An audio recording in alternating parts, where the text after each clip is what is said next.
Kinwestiyon ng Sandigan Bayan 3rd Division kung bakit pinayagang dalawin nina Vice President Sara Duterte at Senador Robin Padilla si Senador Rodante Marcoleta sa PNP General Hospital kahit na naka-isolate ito dahil sa mild pneumonia. Sa pagdinig nitong Biyernes, hiningi ni Associate Justice Ronald Moreno ang paliwanag kung sino ang nagbigay ng pahintulot sa naturang pagbisita.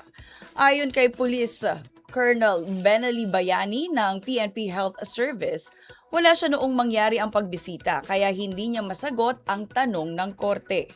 Tiniyak naman niyang hihigpitan ang mga patakaran tungkol sa pagbisita. Humingi rin ng paumanhin si PNP Health Service Director Police Brigadier General Portia Manalad at nangakong susundin ang lahat ng utos ng Sandigan Bayan.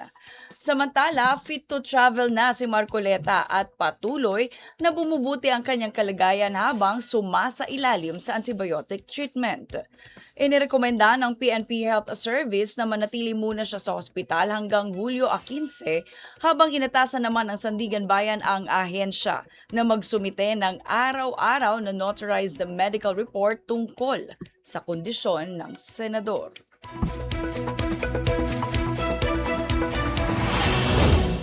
Samantala, tanging sina Vice President Sara Duterte at Senator Robin Padilla ang pinayagang makapabisita kay Rodante Marcoleta sa PNP General Hospital ayon kay CIDG-NCR Chief Police Colonel John Gigi.